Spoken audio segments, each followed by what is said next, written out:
இந்த யூதர்களுடைய முறைமையில அது தேவன் ஒரு ஒழுங்கை நியமித்து கொடுத்தார். என்ன ஒழுங்கு என்று சொன்னால், ஓய்வு நாளுக்கு முந்தின நாள் ஆயத்த நாள். ஓய்வு நாளை எதற்காக ஆண்டவர் ஏற்படுத்தி கொடுத்தார்னா அவரை ஆராதிக்கும்படியாக. அதில் சுய இஷ்டமான காரியத்தை ஒன்றும் என்ன செய்யக்கூடாது.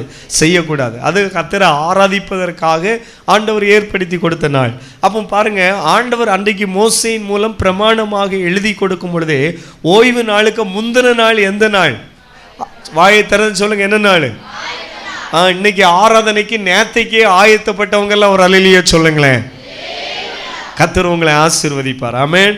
நம்முடைய வாஞ்சை எல்லா குடும்பங்களும் நாளைக்கு ஆராதனைன்னு சொல்லி சனிக்கிழமே ஆயத்தப்படுறவங்களா மாறணும். ஆமென். ஹல்லேலூயா. கர்த்தர் அப்படி ஒரு தாக்கத்தை உங்களுக்குள்ளே தருவாராக. கர்த்தர் உங்களுக்குள்ளே அப்படி ஒரு வாஞ்சையை தருவாராக.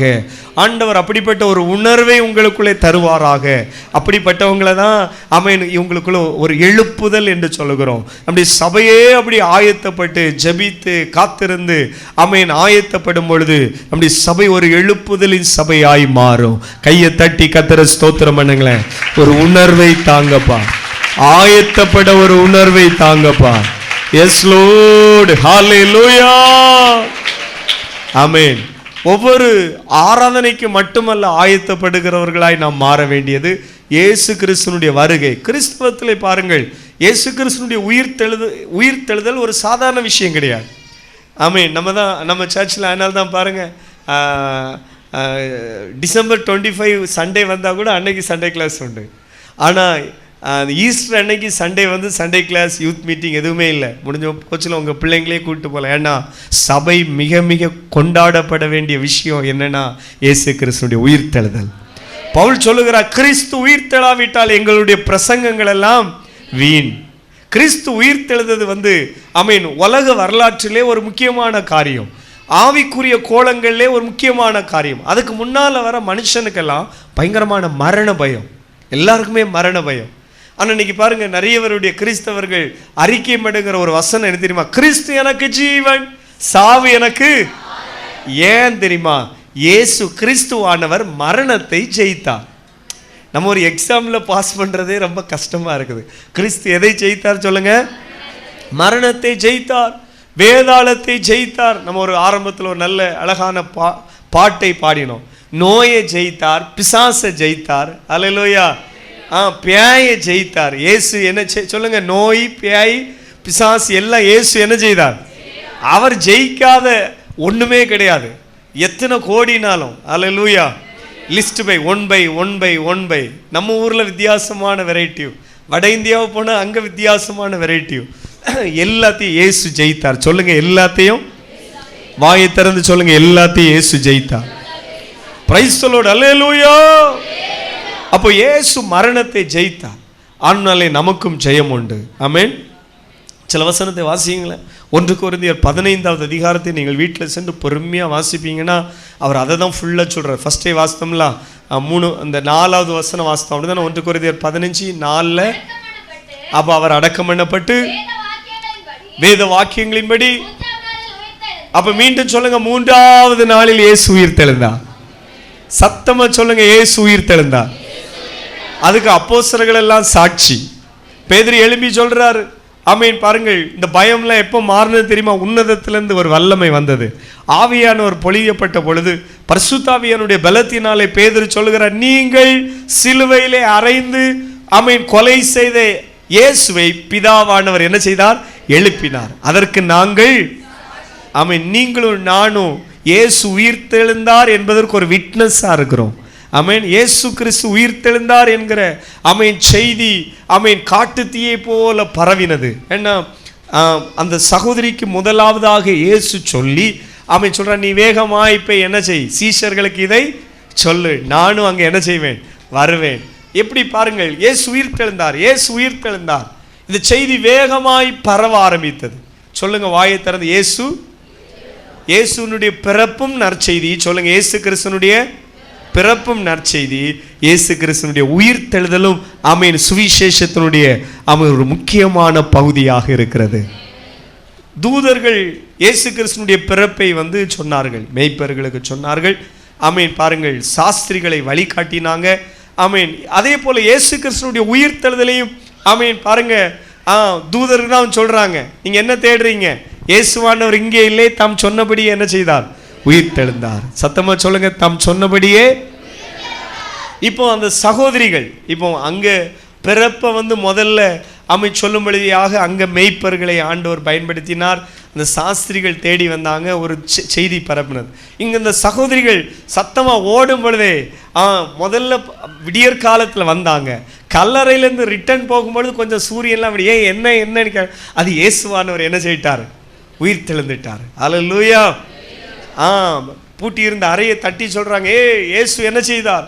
உயிர் தெழுந்தார். சீஷர்களும் மாறி மாறி தங்கள் சொந்தங்கள் நண்பர்கள் மாறி மாறி இந்த நியூஸ் வேகமாய் பரகிறது, காட்டு தீயை போல பரகிறது.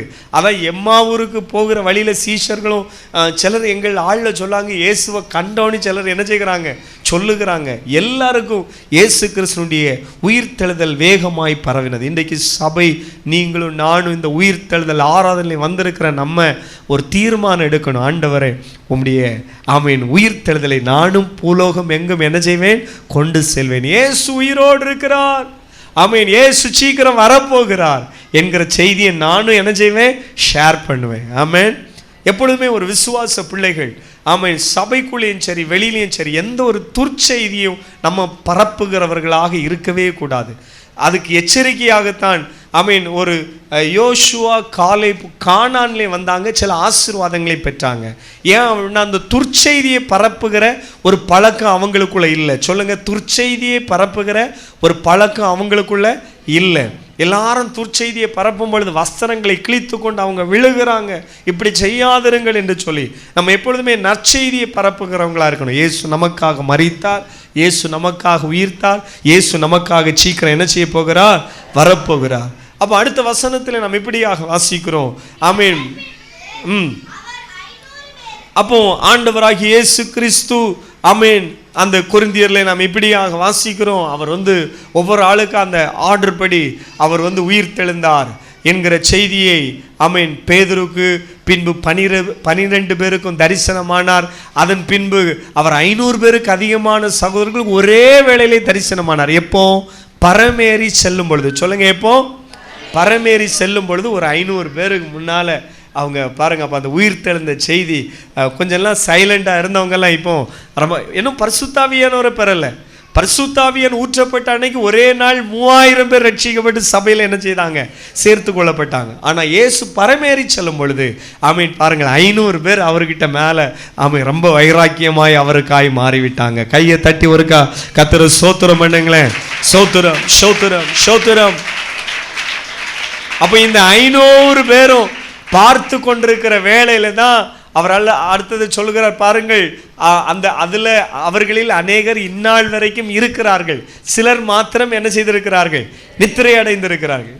அப்போ எவ்வளவு ஒரு ஆதி திருச்சபையில் பிரசங்கம் பண்ணும் பொழுது ஆமீன் பவுல் எழுப்பி பிரசங்கம் பண்ணும் பொழுது, பேதுரு எழுப்பி பிரசங்கம் பண்ணும் பொழுதெல்லாம் அவங்கள சிலர் இயேசுவை என்ன செய்தவர்கள்? பார்த்தவர்கள், ஆமீன், தொட்டவர்கள், அற்புதத்தை பெற்றவர்கள். Praise God. இப்படிப்பட்ட அந்த மகிமையான அனுபவத்துக்காய் கர்த்தரை ஸ்தோத்திரம் பண்ணுகிறேன். அவங்க பாருங்க, அவங்க ரொம்ப ஒரு உணர்வு பூர்வமாக இருந்தாங்க. அவங்கெல்லாம் ரொம்ப ஒரு உணர்வு பூர்வமாய் ஒவ்வொரு நிமிஷமும் ரொம்ப ஆவலாய் ஆண்டவரை ஆராதித்தாங்க. நம்ம இன்னைக்கு விசுவாசத்தில் ஆராதிக்கிறோம், ஒரு நாள் முகமுகமாய் நம்ம அவரை காண போகிறோம். அப்போ பாருங்க, இதனால தான் ஆதி திருச்சபையில் ரொம்ப அவங்க விசுவாசமாக இருந்தாங்க. பார்த்தீங்களா? அப்போ ஃபஸ்ட்டு சில டெத்து நடக்குது. அப்போ அவங்க நினச்சது இயேசுவானவர் சீக்கிரம் என்ன செய்வார்? வருவார், எல்லாத்தையும் விற்று சகலத்தையும் பொதுவாக அனுபவிச்சுட்டு இருந்தாங்க. சில டெத் ஆகணும்னு அவங்களுக்குள்ள கொஞ்சம் உற்சாகம் குறைகிறது என்ன என்று சொல்லி அதுக்காக தான் ஆண்டவர் 1 தெசலோனிக்கர்ல 4வது அதிகாரத்தில் ஆமீன் மரித்தவர்கள், தங்கள் அருமையான மரித்தவர்களை குறித்த ஒரு நம்பிக்கை வேணும் என்பதற்காக சில வசனங்களை எழுதுகிறார். அதில் 14வது வசனத்தில் நம்ம பார்க்கும் பொழுது, இயேசுவானவர் மரித்த பின்பு ஆமீன். அப்போ ஏன்னா பார்த்தவங்க இருக்கிறாங்க, ஆமீன், அதெல்லாம் ஆமீன் கேட்டவங்க இருக்காங்க, சிலர் பார்த்தவங்களும் இருக்கிறாங்க. அப்போ சொல்லுகிறார் இயேசுவானவர், எல்லாரும் சேர்ந்து சொல்லுங்க, இயேசுவானவர் மரித்த பின்பு எழுந்திருந்தார் என்று விசுவாசிக்கிறோம். இந்த காலையில் இந்த ஆராதனைக்கு வந்திருக்கிற எல்லா பிள்ளைகளும் இந்த ஒரு விசுவாசத்தில் 100% உறுதி உள்ளவர்களாக இருக்கணும். யங் ஜெனரேஷன், வாலிப தம்பி தங்கச்சிங்களை பாருங்க, இயேசுவானவர் மரித்தார், அடக்கம் பண்ணப்பட்டார், 3வது நாள் என்ன செய்தார்? உயிர்த்தெழுந்தார்.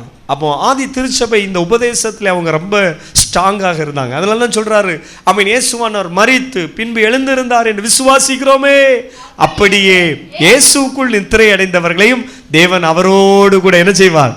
கொண்டு வருவார். இயேசுக்குள் யாரெல்லாம் மரிக்கிறாங்களோ, அதனால தான் ரொம்ப முக்கியம். இந்த எண்டு நம்ம கையில் கிடையாது. பார்த்துடுங்க, வாயை தர சொல்லுங்க, இந்த முடிவு யாருக்கு கையில் கிடையாது. இந்த டாக்டர்கள்லாம் இப்போ சில வேளையில் இந்த குழந்தைகள் இந்த டேட்டில் பிறக்கும் அப்படிங்கிற கணிப்பு கூட எடுக்கிறாங்க. ஆனால் யாரையுமே உனக்கு மரணம் இன்னைக்கு தான் அப்படின்னு சொல்லி பாருங்கள், யாருக்கு முடிவும் தெரியாது. அது கர்த்தருடைய கரத்தில் இருக்கிறது. அல்லேலூயா. தாவீது சொல்லுகிறார், என் நாட்கள் யாருடைய கரத்தில் இருக்கிறது? உம்முடைய கரத்தில் அல்லவா இருக்கிறது. கர்த்தர் தான் ஜீவனின் அதிபதி. யாருக்கும் மரண பயம் வேண்டாம். இந்த பூமியில் நம்மளை கொண்டு ஆண்டவர் என்னெல்லாம் செய்யணும்னு நினச்சிருக்கிறாரோ அதை செய்து முடித்த பிறகுதான் போதும் மகளே வந்துரு, போதும் மகனே வந்துரு என்று சொல்லி ஆண்டவர் என்ன செய்வார்? எடுத்துக்கொள்ள. ஆனால் நம்மளை கொண்டு செய்ய வேண்டிய காரியம் இன்னும் நிறைய இருக்குது. எத்தனை பேர் விசுவாசிக்கிறீங்க? இவ்வளவுதான். ஆமே. சகோதரர்கள் சைட்லாம் எல்லாம் முடிஞ்சு இயேசு சிலுவையிலே முடிந்ததுன்னு சொன்னே போல் அப்படி சைலண்டா இருந்தே போல இருக்கு. உங்களை கொண்டு செய்ய வேண்டிய காரியம் இன்னும் நிறைய இருக்குது. எத்தனை பேர் ஆமைன்னு சொல்றீங்க?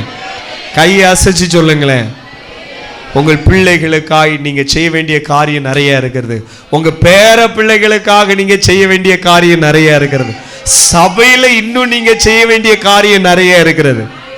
அல்லேலூயா. சத்தமா கையை அசைச்சு ஒரு அல்லேலூயா சொல்லுங்களேன். ஆமென். என் தேவன் உங்களை கொண்டு என்னெல்லாம் செய்யணும். இன்னும் சில குடும்பங்களை ஆண்டவர் உங்களை கொண்டு ரட்சித்து உங்கள் மூலம் சபைக்குள்ள வர்றதுக்கு ஆண்டவர் என்ன செய்கிறார்? பயன்படுத்த போகிறார். அல்லேலூயா. அப்ப என் தேவன் எதெல்லாம் செய்யணும்னு நினைக்கிறாரோ அதெல்லாம் என்ன செய்யாது? தடைப்படாது. அதனால மரண பயம் இயேசுவின் நாமத்தில் உங்களை விட்டு வெளியேறுவதாக. யாருக்குள்ளேயாவது ஐயோ இருக்கிற வியாதி நிமித்தம் என் முடிவு எப்போன்னு எனக்கு தெரியலன்னு குழம்பிட்டு இருக்கிறீங்களா? சில தீர்மானம் எடுங்க. ஆண்டவரே, நான் உமக்காக வாழ்வேன். இந்த கனி கொடுக்கறது எதுவோ அதை ஆண்டவர் வெட்ட மாட்டார்.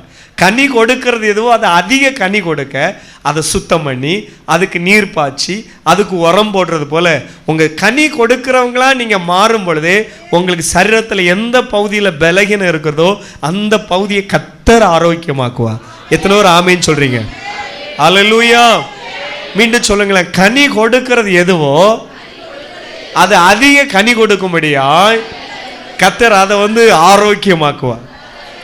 Praise the Lord. அல்லேலூயா.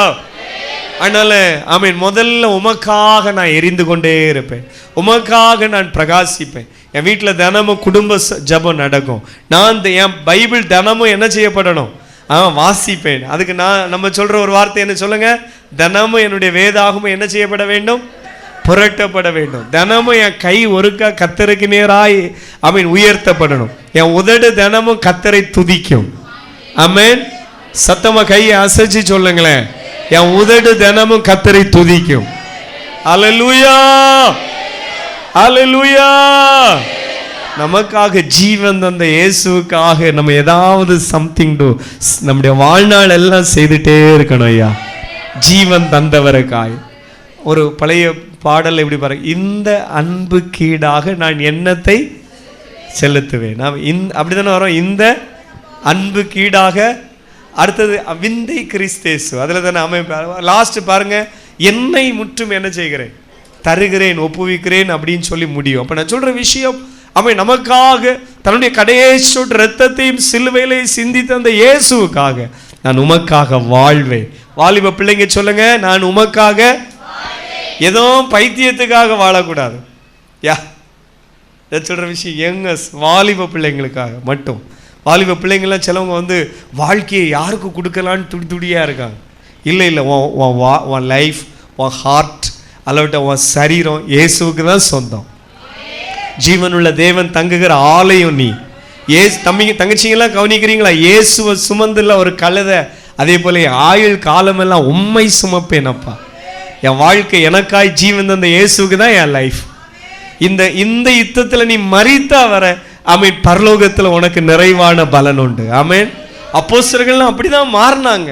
இயேசு கிறிஸ்து பாருங்கள், ஆமீன் மரித்தார், அவர் அடக்கம் பண்ண உயிர் தெழுந்தார், இரண்டாவது பரமேறி போனார்.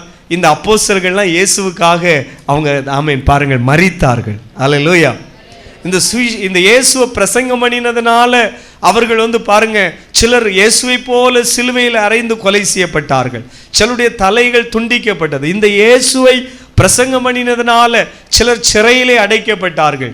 இயேசுவானவரை ஆமீன் பாருங்கள் வாரினாலே அடித்தது போல சிலர் அடிகளையும் வாங்கினார்கள். பவுல் சொன்னார், காவலில் இருந்தேன், கல்லறியப்பட்டேன்.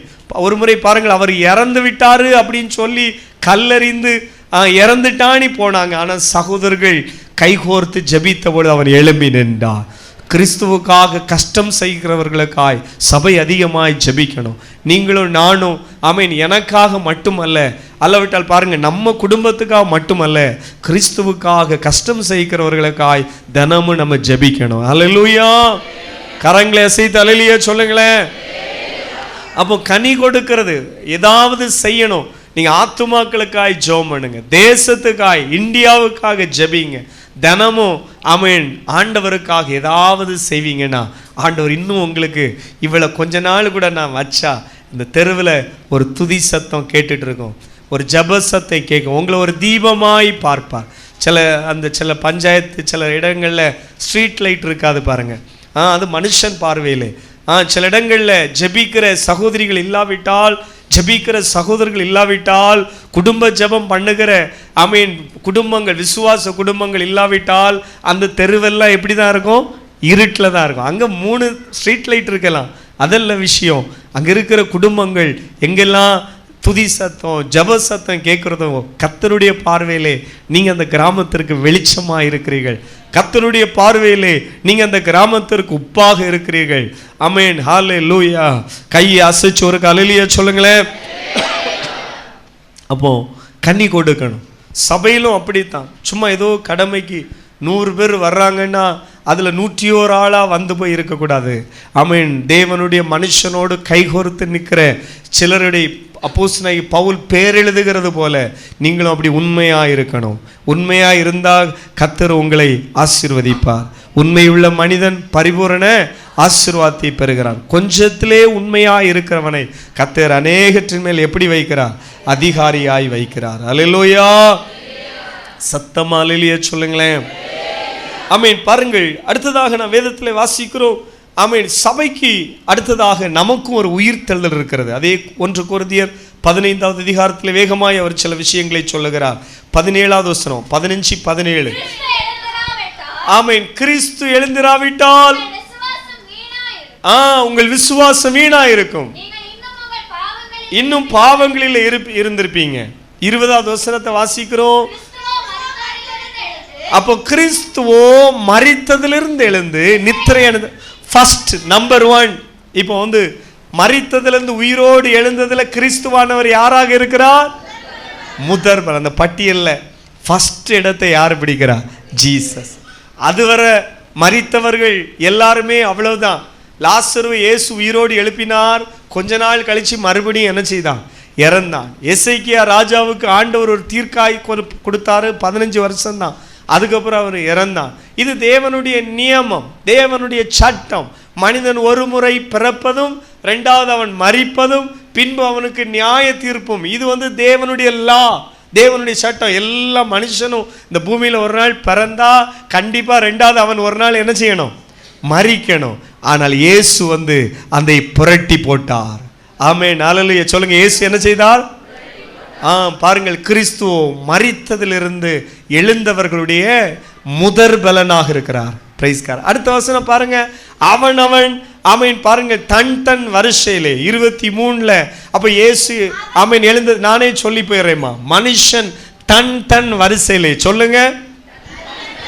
அந்த சீனியாரிட்டி எல்லாம் கரெக்டா ஆர்டர் படி இருக்கும். இயேசு ஆதி திருச்சபை சிலரை நமக்கு அடையாளம் காட்டி தருகிறது.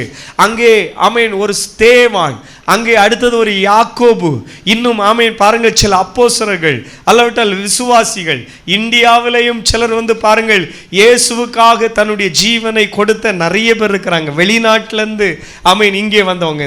சின்ன தம்பி தங்கச்சிங்க, உங்களுக்காக ஒரு காரியத்தை சொல்கிறேன் பாருங்க.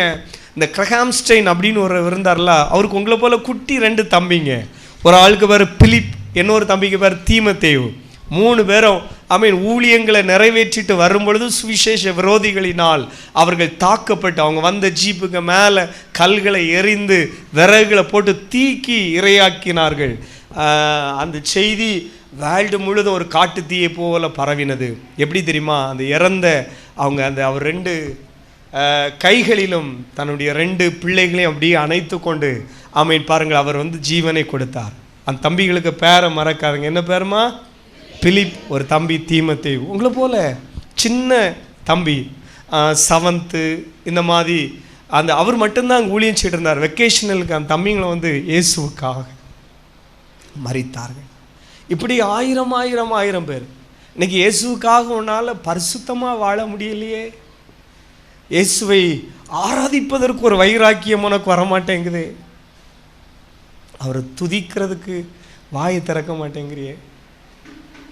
கண்ணை மூடி ஆராதிப்பதற்கு குடும்ப ஜெபத்தில் தாழ்மையாக இருக்க உன்னால் முடியலையே.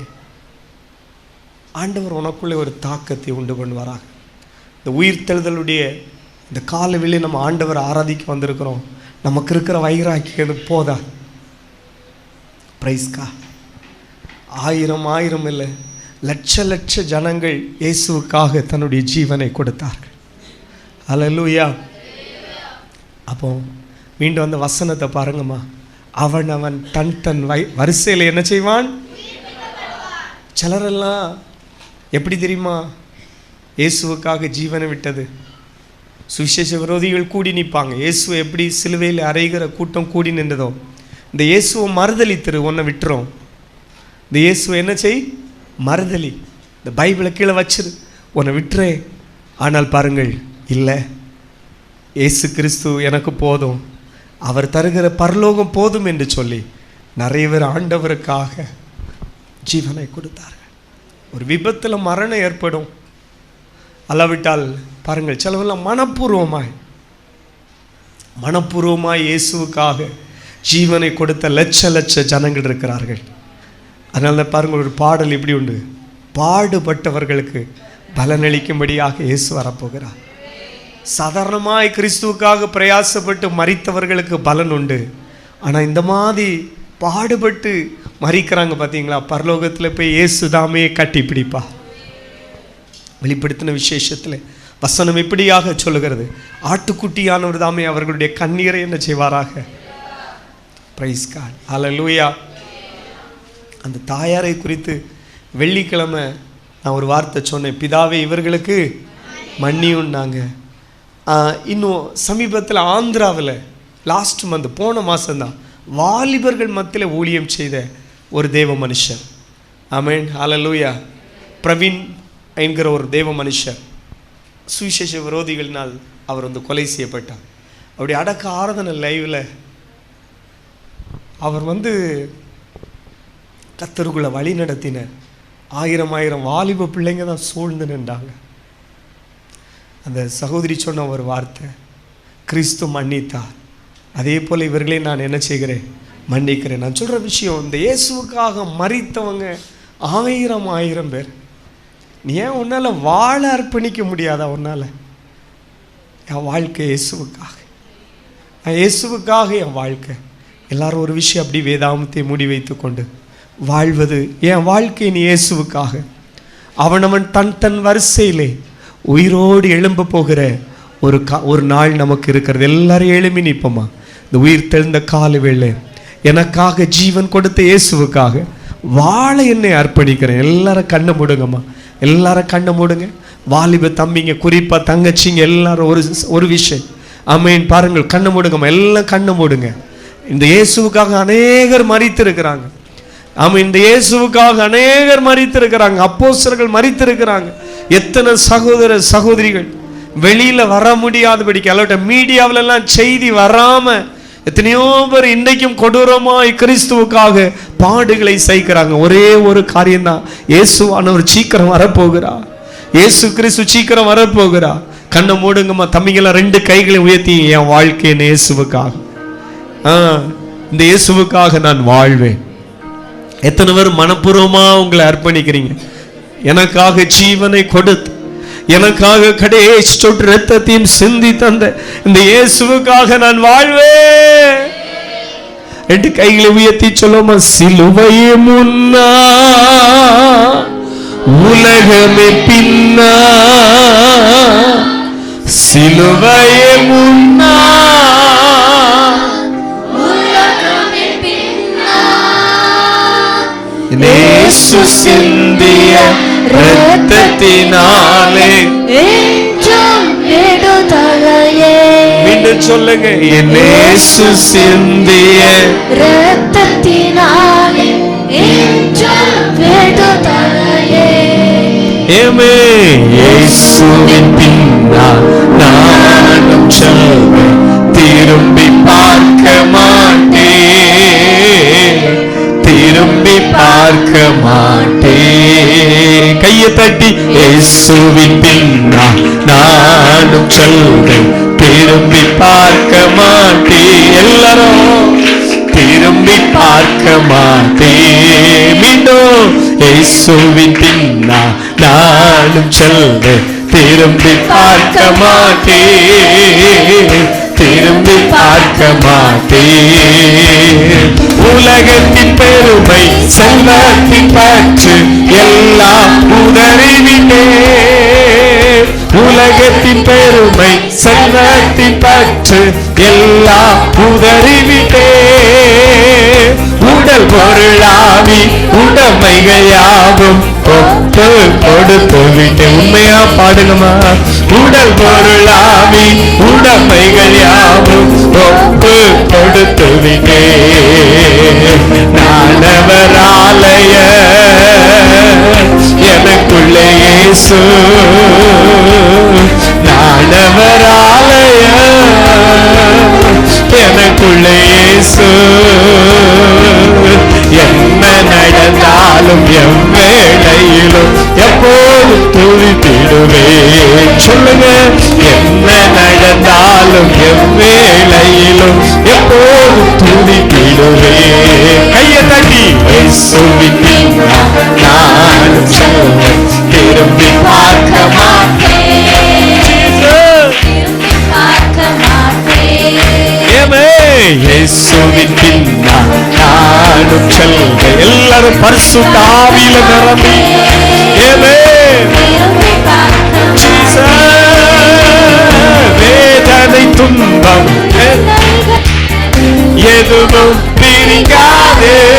சொல்லுங்க, வேதனை நெருக்கம் இன்னல்கள் இடர்கள் எதுவும் பிரிக்காதே.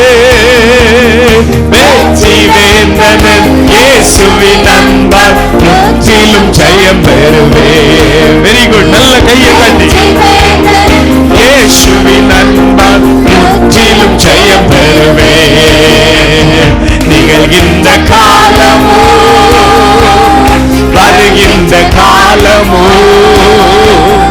நிகழ்கின்ற காலமோ வருகின்ற காலமோ, வாழ்வோ சாவோ வல்ல தூதரோ பிரிக்கவே முடியாது. வாலிப பிள்ளைங்க சொல்லுங்க, சாவோ வல்ல தூதரோ. கொஞ்சம் பலமா உண்மையா கையை தட்டி மீண்டும், வாழ்வோ சாவோ வல்ல தூதரோ பிரிக்கவே முடியாது. எத்தனை பேர் சொல்லுகிறீங்க, வாழ்வோ சாவோ வல்ல தூதரோ பிரிக்கவே முடியாது. வாழ்வோ சாவோ வல்ல தூதரோ பிரிக்கவே முடியாது. இயேசுவின் பின்னால் நானும் செல்வேன், திரும்பி பார்க்க ஆவியானவரே, திரும்பி பார்க்க